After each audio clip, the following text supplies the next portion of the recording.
নারীর এই নিরাপত্তার যেই জায়গাটা বা নারীর প্রতি যেই মানে দৃষ্টিভঙ্গির কথা যদি বলি, রাষ্ট্র, সমাজ, পরিবার এই তিনোটার একটা সমন্বয় আসলে প্রয়োজন। আমরা যদি এই নারীর অবস্থানটাকে আমরা একটা উন্নতির দিকে দেখতে চাই। কেন বলছি? কারণ দেখেন, পরিবারকে আমরা বলি যে সমাজের একটা ইউনিট।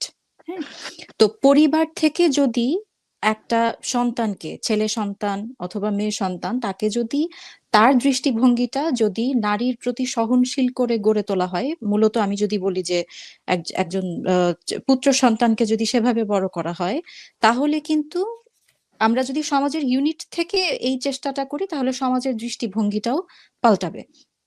কারণ পরিবার থেকে যেই মানুষগুলো আসেন সমাজে, তারাই তো সমাজকে ধারণ করেন বা সমাজকে সামনে এগিয়ে নিয়ে যান।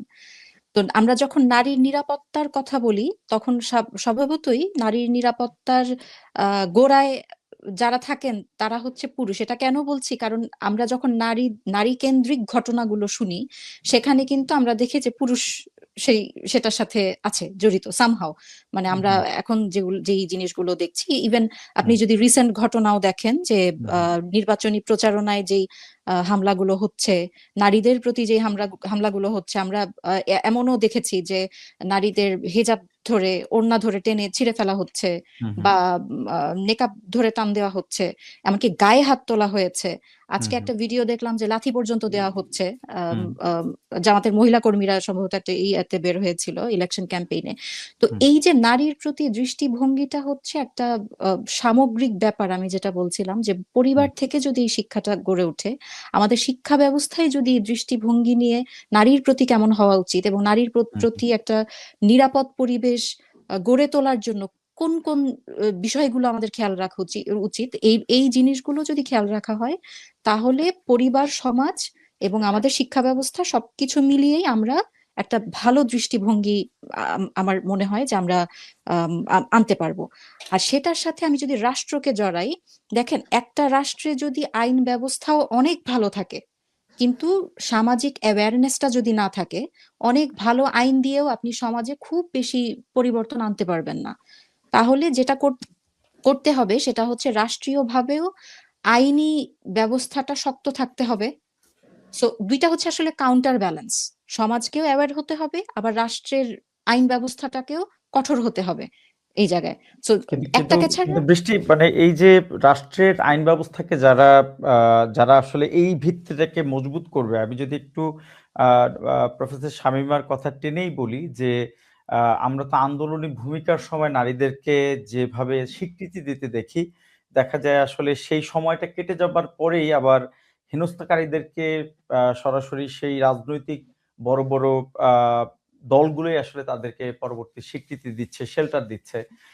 তাহলে আইন যারা নির্মাণ করবে তারাই যদি হেনস্থাকারীদেরকে প্রোটেকশন দেয়, তাহলে আসলে রাষ্ট্র দিন শেষে কতটুকু সেই ভিত্তিটা তৈরি করতে পারবে? এটা অনেক বড় একটা কনসার্ন, এটা সত্যি কথা অনেক বড় কনসার্ন। কারণ এখানে এই যে পাওয়ার প্লের জায়গাটা চলে, কারণ আমরা বিগত সময়েও দেখেছি যে আইন হুম ব্যবস্থা থেকে শুরু করে অন্যান্য যেই আম, যে নিরাপত্তা ব্যবস্থাগুলো আছে, সেগুলো সবই কিন্তু একটা মানে পাওয়ারের কবজায় চলে যায় আর কি, হুম ক্ষমতার হাতে চলে যায়। তো তখন দেখা যায় যে ক্ষমতার সাথে সংশ্লিষ্ট যারা থাকে, যাদের লিঙ্ক ভালো, যাদের একটা অ্যাফিলিয়েশন থাকে, তারা কোনো না কোনো ভাবে পার পেয়ে যায়। তো এমনটা তো আসলে প্রত্যাশিত না। এমনটা হুম আমরা এখনো যেমন প্রত্যাশিত না, এবং আমাদের পরবর্তী নির্বাচনের পরে যারাই ক্ষমতায় আসুক তাদের কাছ থেকেও কিন্তু প্রত্যাশিত না। এখন হুম পর্যন্ত আমরা যে ঘটনাগুলো দেখেছি, যেটা আমি কিছুক্ষণ আগেও বলছিলাম যে রিসেন্টলি অনেকগুলো নিউজ পোর্টালে এসেছে যে জামাতের হুম যে নারী কর্মীরা, তারা যখন নির্বাচনী প্রচারণায় বের হচ্ছে, এবং এটা কিন্তু এক জায়গায় না, আপনি বাংলাদেশ হিসাব করলে কয়েকটা জেলায় হয়েছে, এবং ঢাকা দুইয়ে তো রীতিমতো বললাম যে গায়ে পর্যন্ত হাত তোলা হয়েছে, কিন্তু হুম এখন পর্যন্ত আমরা কোনো লিগ্যাল অ্যাকশনস কিন্তু দেখি নাই। ভিডিও ফুটেজ পর্যন্ত আছে, কিন্তু আমরা কোনো লিগ্যাল অ্যাকশনস দেখি নাই।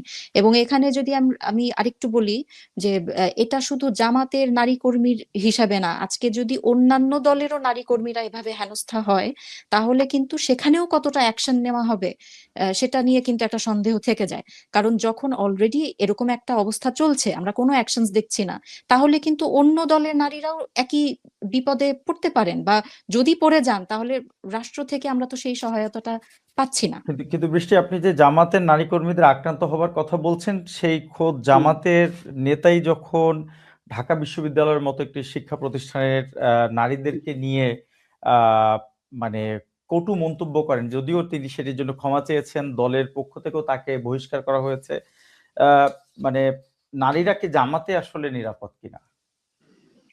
দেখেন, জামাতের নারীদের পক্ষ থেকে যদি কোনো কমপ্লেইন আসতো যে তার দ্বারা কোনো প্রকার দলীয়ভাবে হেনস্থার শিকার হয়েছে কিনা, সেটা হলে অবশ্যই সেটা একটা কনসার্নের ব্যাপার হতো। কিন্তু আমরা এখন পর্যন্ত জামাতের যেই নারী কর্মীরা আছে তাদের কাছ থেকে এরকম কোনো কমপ্লেইন শুনিনি। আর জামাতের যেই নেতা এরকম একটা কথা বলেছে, খুবই একটা কটূক্তি করেছে ঢাকা বিশ্ববিদ্যালয়ের আগের যেই ডাকসু বা এই কেন্দ্রিক বোধহয়, আমি যতদূর জানি যে খুবই বাজে একটা মন্তব্য করেছে। জি। এই মন্তব্য কোনোভাবেই গ্রহণযোগ্য না। গ্রহণযোগ্য না বলেই জামাত প্রাথমিকভাবে তাকে বহিষ্কার করেছে।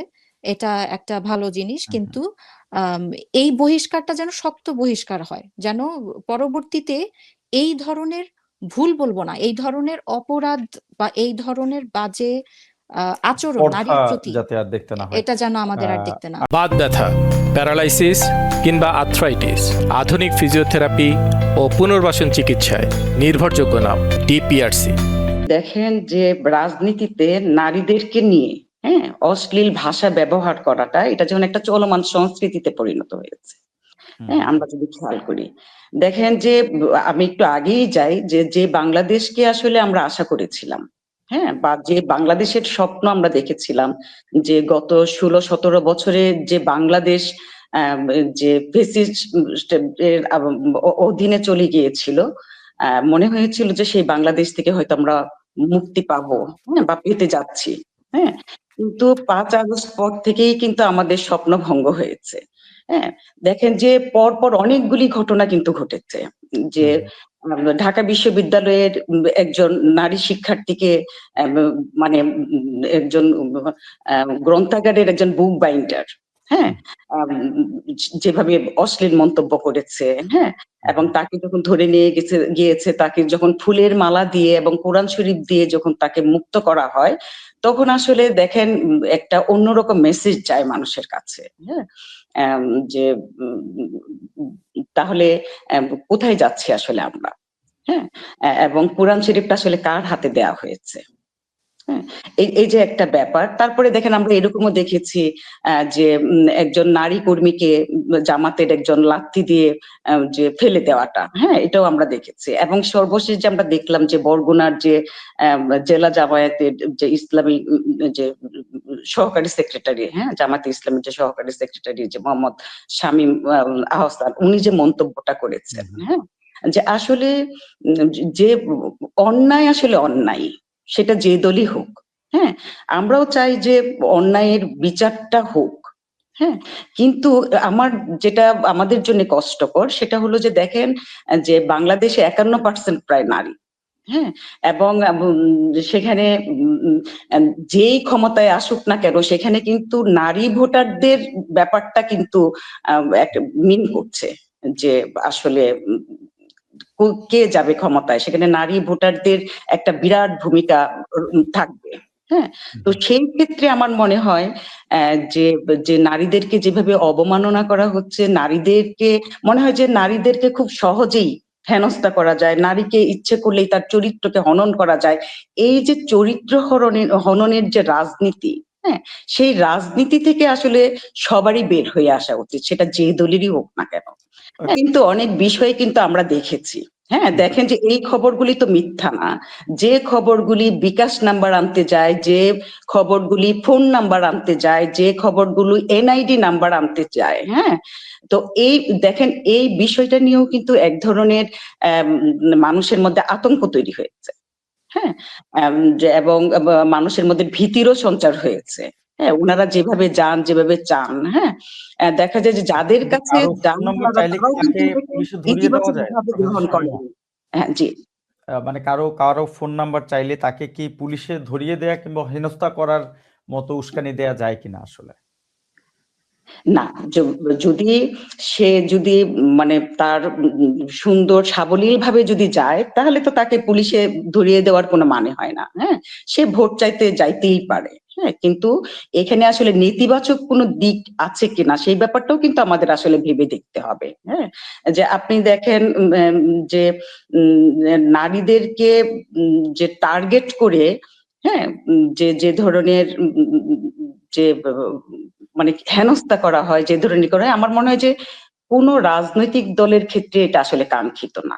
হ্যাঁ, আমার মনে হয় যে নারীদের জায়গা থেকে, এটা যে দলেরই হোক, যে নারীকে যদি আমরা অবমাননা করি, নারীকে যদি আমরা অপমান করি, হ্যাঁ, এবং দেখি যে নারীরা কিন্তু আসলে স্পর্শকাতর, যাই বলেন না কেন, আপনি কিন্তু ১-২ জন নারীকে দিয়ে যে এই যে ৫১% নারীকে কিন্তু আপনি বিচার করতে পারবেন না। হ্যাঁ, নারীরা কিন্তু দেখেন যে এই অভ্যুত্থানের পরে বলেন, মুক্তিযুদ্ধের পরে বলেন, ভাষা আন্দোলনের কথা বলেন, তারা যেভাবে আন্দোলনে নেমেছিল দেশকে বাঁচানোর জন্য, ভাষাকে বাঁচানোর জন্য, হ্যাঁ, সেইভাবে কিন্তু তারা তাদের অধিকার নিয়ে কিন্তু তারা ওইভাবে মাঠে নামেনি যে আমরা যে এত কিছু করলাম আমাদেরকে মূল্যায়ন করা হোক।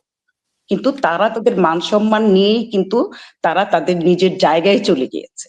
হ্যাঁ, কেউ কিন্তু বলেনি যে আমি যে এত কিছু করলাম আমাকে কেন মূল্যায়ন করা হয়নি, এরকম কিন্তু নারীদেরকে মিছিলে নামতে কিন্তু আমরা দেখিনি। তবে আমি প্রফেসর বলি শামীম, যে যে আপনি দলই আপনি হোক না নিজে কেন, তো, আমরা জুলাইয়ে আপনাকে আপনাকে আমরা দেখেছি, আপনি জি, প্রথম কোনো নারী পেশাজীবী যিনি কিনা আহ, শেখ মুজিবুর রহমানের ছবি আপনি আপনার অফিস থেকে নামিয়ে ফেলেছিলেন। খুব সাহসী পদক্ষেপ। আমি শেখ হাসিনার ছবি নামিয়েছিলাম। শেখ হ্যাঁ, হাসিনার ছবি নামিয়েছিলেন। শেখ হাসিনার ছবি আহ নামিয়েছিলাম। সেটি আমার মনে নিশ্চয়ই। হয়েছিল যে জি তিনি মানবাধিকার হরণ করছেন। জি হ্যাঁ, আমার মনে হয়েছে তিনি যেভাবে এই শিশু সন্তানদেরকে হত্যা করেছেন, হ্যাঁ, এবং যেভাবে পুলিশ বাহিনীকে লেলিয়ে দিয়েছেন, হ্যাঁ, এইটা আসলে কোনো মানবিক বোধ সম্পন্ন কোনো মানুষ বা রাষ্ট্র কোনোদিন এটা করতে পারে আপনার না। কাছে সেই কি মনে জায়গা হয় থেকে আমি জুলাই